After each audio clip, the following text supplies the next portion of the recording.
عرض کرتے ہیں کہ یا رسول اللہ صلی اللہ علیہ وآلہ وسلم، میں چاہتا ہوں کہ روز قیامت میرا حشر نور میں ہو۔ انہوں نے اتنا سب پوچھ لیا آقا سے کہ اگر یہی ایک روایت پیش نظر رہے تو ہماری کامیابی اور کامرانی کے لیے کافی ہے۔ تو انہوں نے عرض کیا کہ یا رسول اللہ، میں چاہتا ہوں کہ نور میں میرا حشر ہو، یعنی تاریکی میں، اندھیرے میں میرا حشر نہ ہو، بلکہ میرا حشر قیامت کے دن نور کے اندر ہو۔ تو آقا کریم، نور والے آقا صلی اللہ علیہ وآلہ وسلم نے فرمایا، کسی پر ظلم مت کرو، تمہارا حشر نور میں ہوگا۔ یعنی اگر چاہتے ہو کہ تمہارا حشر نور میں ہو تو کسی پہ ظلم مت کرو۔ اب یہاں ظلم سے مراد کیا ہے؟ کوئی طاقتور کسی کمزور کو دبائے، یہ ظلم ہے۔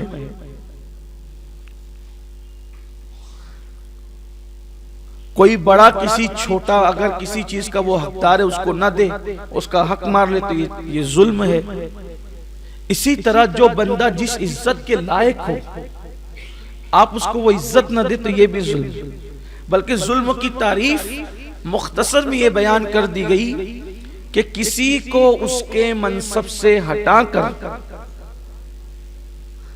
اس کو اس سے نیچے کے درجے پہ لا کے رکھ دینے کا نام ظلم ہے۔ تب یہاں ایک اور خاص بات کہ جب کوئی کسی پہ ظلم کرے تو اس کا حشر نور میں نہیں ہوگا، تو جو لوگ خود اپنے آپ پہ ظلم کرے تو ان کا حشر نور میں کیسے ہو سکتا ہے؟ اور اپنے آپ پہ ظلم کیا ہے؟ گناہ کرنا یہ اپنے آپ پہ ظلم ہے، کیونکہ جب گناہ کرو گے تو یہی گناہ تمہیں جہنم میں لے جائیں گے، یعنی خود کو جہنمی بنا رہے ہو اور اپنے آپ کو جہنمی بنا رہے ہو، تو یہ اپنے آپ پہ ظلم ہے۔ اور اللہ کو ظلم پسند نہیں۔ کسی کو اللہ حکومت دے، طاقت دے، منصب دے، اقتدار دے۔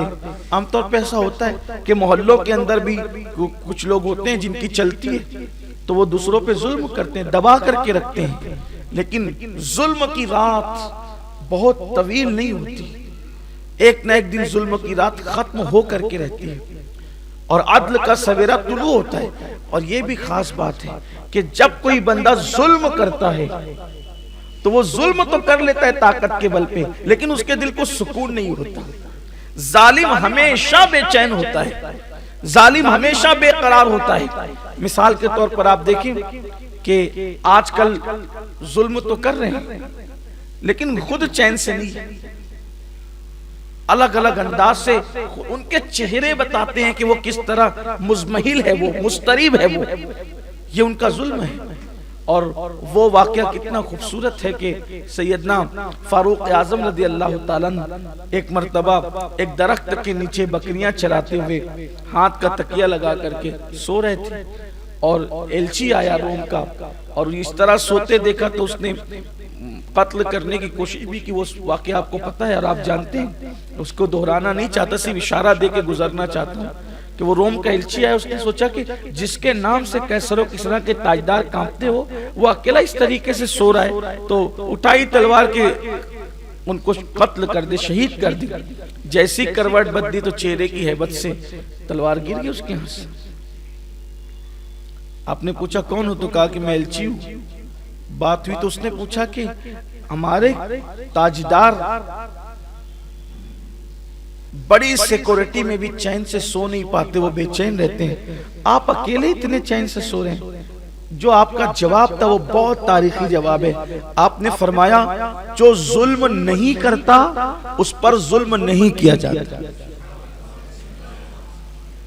جو ظلم نہیں کرتا اس پہ ظلم نہیں کیا جاتا۔ تو میرے آقا صلی اللہ علیہ وسلم نے فرمایا ظلم مت کرو، تمہارا حشر نور میں ہوگا۔ اسی طرح عورتوں پہ بھی ظلم مت کرو، تمہارے ماتحت جو لوگ نوکری کرتے ان پہ بھی ظلم مت کرو،